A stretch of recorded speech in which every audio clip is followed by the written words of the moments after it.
अध्याय 23। सोर के विषय संदेश।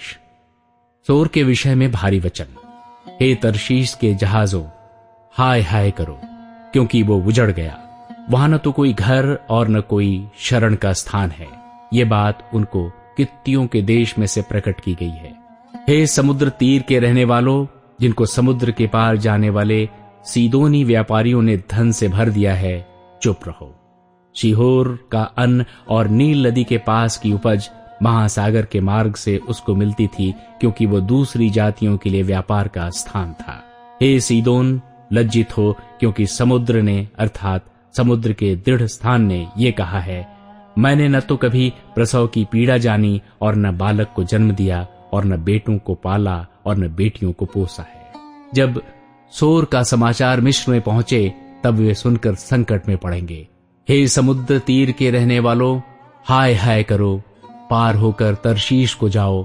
क्या ये तुम्हारी प्रसन्नता से भरी हुई नगरी है, जो प्राचीन काल से बसी थी, जिसके पांव उसे बसने को दूर ले जाते थे? सोर जो राजाओं की गद्दी पर बैठती थी, जिसके व्यापारी हाकिम थे और जिसके महाजन पृथ्वी भर में प्रतिष्ठित थे, उसके विरुद्ध किसने ऐसी युक्ति की है? सेनाओं के यहोवा ही ने ऐसी युक्ति की है कि समस्त गौरव के घमंड को तुच्छ कर दे और पृथ्वी के प्रतिष्ठितों का अपमान करवाए। हे तरशीश के निवासियों, नील नदी के समान अपने देश में फैल जाओ।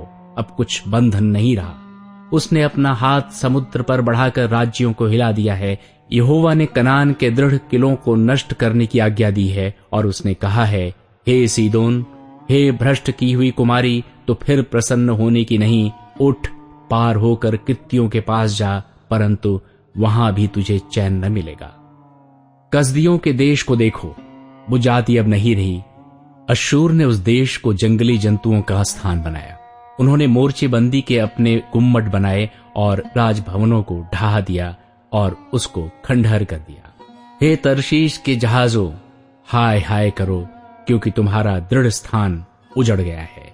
उस समय एक राजा के दिनों के अनुसार 70 वर्ष तक सोर बिसरा हुआ रहेगा। 70 वर्ष के बीतने पर सोर वेश्या के समान गीत गाने लगेगा। हे बिसरी हुई वेश्या, वीणा लेकर नगर में घूम, भली भांति बजा, बहुत गीत गा, जिससे लोग फिर तुझे याद करें। 70 वर्ष के बीतने पर यहोवा सोर की सुधि लेगा और वो फिर छिनाले की कमाई पर मन लगाकर धरती भर के सब राज्यों के संग छिनाला करेगी। उसके व्यापार की प्राप्ति और उसके छिनाले की कमाई यहोवा के लिए पवित्र की जाएगी। वो न भंडार में रखी जाएगी न संचय की जाएगी, क्योंकि उसके व्यापार की प्राप्ति उन्हीं के काम में आएगी जो यहोवा के सामने रहा करेंगे, कि उनको भरपूर भोजन और चमकीला वस्त्र मिले। अध्याय 24। परमेश्वर पृथ्वी का न्याय करेगा। सुनो, यहोवा पृथ्वी को निर्जन और सुनसान करने पर है।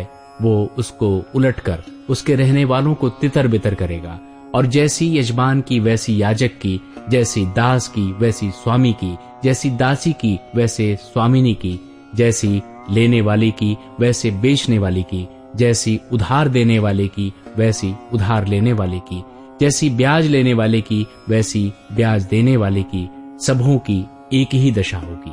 पृथ्वी शून्य और उजाड़ हो जाएगी, क्योंकि यहोवा ही ने ये कहा है। पृथ्वी विलाप करेगी और मुरझाएगी, जगत कुम्हलाएगा और मुरझा जाएगा। पृथ्वी के महान लोग भी कुम्हला जाएंगे।